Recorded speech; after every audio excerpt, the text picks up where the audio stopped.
Welcome to another episode of Monster Monday from the Ready to Die channel. This series explores the design of a creature I have built for Pathfinder 2nd Edition. The stat block for this creature can be found over on the Monster Monday blog, as well as the Twitter and Discord, all of which are linked below. This is probably the first time you've heard my voice in a while, but I'm back to bring you the last monster of October before I take a tiny break, because I have an old buddy visiting for the final few weeks. Wrapping up this month of spooks and scares is a brutal and bizarre beastie, the Balestrider. This immense creature hails from the world of League of Legends, though it was only really explored in the Legends of Runeterra virtual card game. They have some lore as powerful and terrible creatures that were twisted by the otherworldly Watchers in ages past, but it is their cards in LOR that give a look into some abilities for them. They who endure enter the battlefield with +1 power and +1 toughness for each ally that has died, and also have Overwhelm, letting them deal excess damage in an attack to the enemy nexus. It that stares comes into play obliterating landmarks or damaging all other units in play with a non-discriminating ray.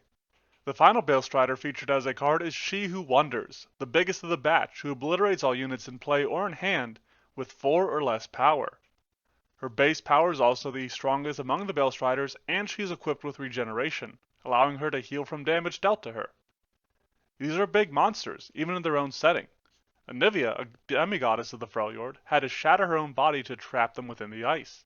To match this, I built them as level 16 creatures, with the aberration trait given their association with the Watchers, who come from the Void. The Balestriders are absolutely enormous creatures, and so while they use the gargantuan size category, much like the Moose Boar, they also have the enormous ability, and actually fill up a 30-foot by 30-foot area. And that might be underselling their size if I'm being honest. But with this sheer immensity, I gave them an extreme strength, though I stuck with moderate scores for their other physical attributes. In something of a surprise, the Balestriders have a terrible but not negative intelligence, as they are supposedly imbued with an inhuman intellect. I went with a low wisdom since whatever will they had was corrupted by the Watchers, and then charisma isn't really a factor for them. While the Balestriders have some theme around their eye and its sight, they use only a moderate perception, because they seem a little oblivious, letting people escape in their single-minded destruction. I did, however, want to represent their vision that eradicates everything it lands upon with true sight, representing its sight destroying illusions and falsehoods as well. With as big a target as the Balestrider is, it utilizes a moderate armor class, and only has moderate hit points.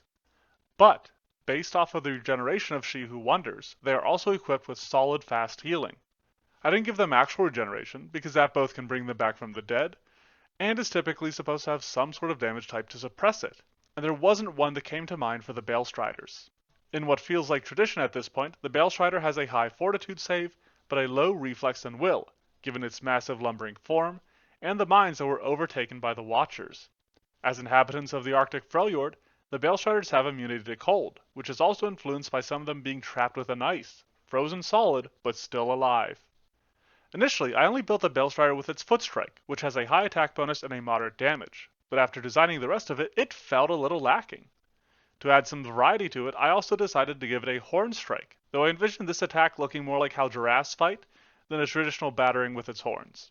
It uses a moderate attack bonus while dealing high damage, and also comes with the improved push ability because if something this huge smacks you, it should probably send you flying. There actually aren't a ton of abilities in this aberration's arsenal, but since I mentioned its constant true strike already, let's start with its spells, which sit at a high DC. Aside from this passive spell, Balestriders can cast Death Knell at will, which is my way of capturing the effect of They Who Endure. Though, if the Balestrider gets to use this against a party, it likely means that something has gone very wrong. I equipped the Balestrider with a frightful presence, both due to the sheer horror of their form, and because they are said to be ill omens within their lore. Despite being an aura, this still uses a high DC, since it is one of those auras that people become immune to after their save, and its effects fall off as the frighten reduces over the rounds. Named for the ability wielded by She Who Wonders, Balesight is meant to represent both her effect and that of It That Stares, while its mechanical design is inspired by Disintegration. Obviously, this had to be a line effect, being a ray fired from its singular eye, but given the sheer size of the Balestrider, I added some width to the line as well.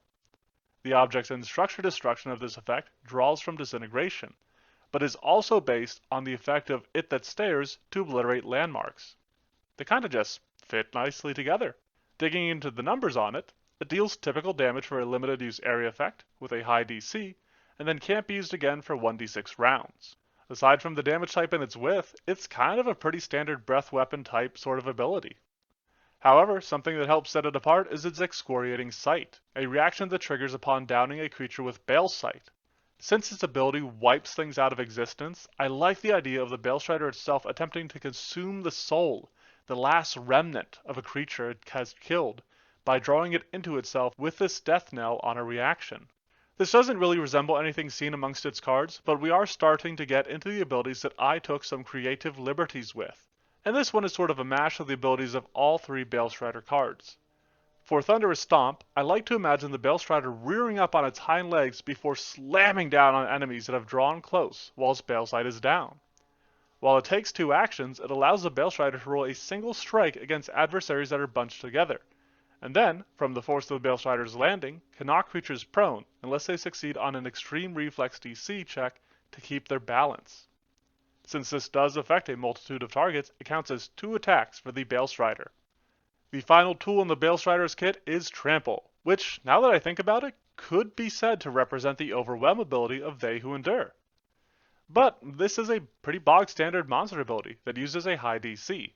It may be worth noting, however, that this ability wasn't something I originally included, and was actually suggested by I Am Raven over on the Discord, as it made sense for these creatures to just walk over people. If you blinked, you might have missed it, but we've come to the end of the discussion for the Balestrider. An evil eye eradicates everything it encapsulates, erasing encampments and excoriating enemies from existence. While these creatures are certainly intelligent, they are servants of a far greater evil, and likely aren't orchestrating any schemes on their own. Lore-wise, many actually believe them to be gone, and they are surprisingly capable at avoiding detection. So they could be a fun but terrifying encounter to spring on players wandering a frozen north, where they get to meet, and hopefully kill, a living legend. It was fun to take a crack at these guys, so let me know what you think of them or what other monsters you might like to see in a comment. You can check out the Monster Monday blog and Twitter for the stat blocks, or hop on the Discord to join the monster making and general tabletop discussions. These posts also include a Pathfinder 1st Edition version of the monster, along with a D&D 5e conversion. Thanks for watching. Have a monstrous Monday, and a happy Halloween.